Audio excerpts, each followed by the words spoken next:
रिजवान जी, ये सारी बातें हो गई कि क्यों हटना पड़ा है जो विजय रूपाणी है उनको। लेकिन ये जो कवायद हुई है, ये कवायद तो हर पार्टी में होती है। कुछ पार्टी में चल जाता है, कुछ पार्टी में, जैसे कांग्रेस को ले लीजिए, उसमें चल नहीं पाता है।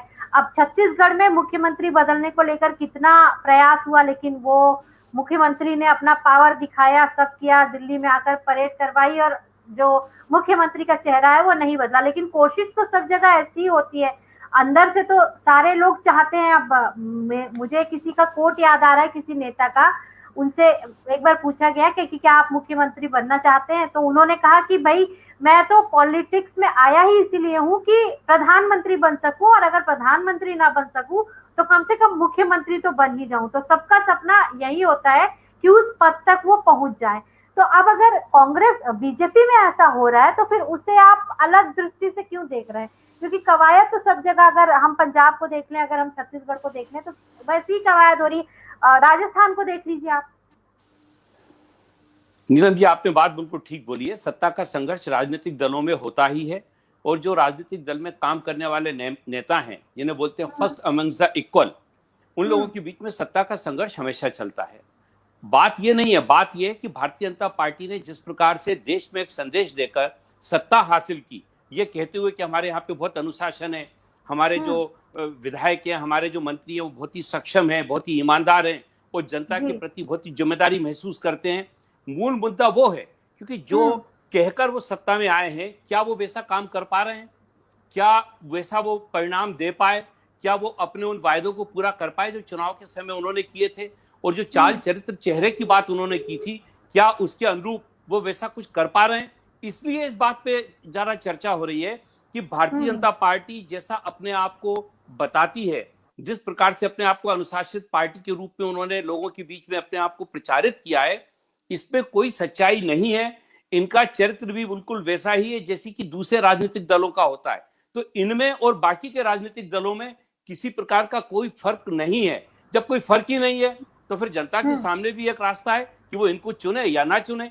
ये सारी बातें बहुत स्पष्ट रूप से अब सामने आ रही हैं, क्योंकि एक लंबा समय इन्होंने इस प्रकार से भ्रम फैलाकर लोगों मतदाताओं के बीच में वो सत्ता हासिल कर ली है। लेकिन अब जब सत्ता चलाते हुए एक समय हो गया है, तो इनका चाल चरित्र और चेहरा बिल्कुल स्पष्ट रूप से सामने आ रहा है। आप देखिए कि केंद्रीय मंत्रिमंडल में जितने मंत्री हैं, एक सर्वे हुआ, उस पर यह पाया गया कि 42% ऐसे केंद्रीय मंत्री हैं जिनके ऊपर की आपराधिक प्रकरण दर्ज हैं, जिनकी पृष्ठभूमि आपराधिक है।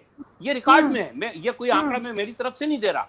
तो आप समझ सकती हैं कि जो पार्टी चाल चरित्र और चेहरा की बात करते हुए सत्ता में आई हो, उसके कैबिनेट उनके केंद्रीय मंत्रिमंडल में 42% मंत्री आपराधिक छवि के हों, तो समझा जा सकता है कि उनके कहने में और करने में कितना ज्यादा फर्क है। तो चर्चा आज जो देश में हो रही है वो इसी बात को लेकर हो रही है कि आपको क्यों मुख्यमंत्री बदलना पड़ा। आप देखिए, भारतीय जनता पार्टी के नेतृत्व की अगर अपन समझदारी की बात करें, उत्तराखंड इसका एक बहुत बड़ा उदाहरण है कि 4 महीने में मुख्यमंत्री बदलना पड़ा। ये उनकी नेतृत्व की दूरदर्शिता का सबसे बड़ा एक मापदंड है।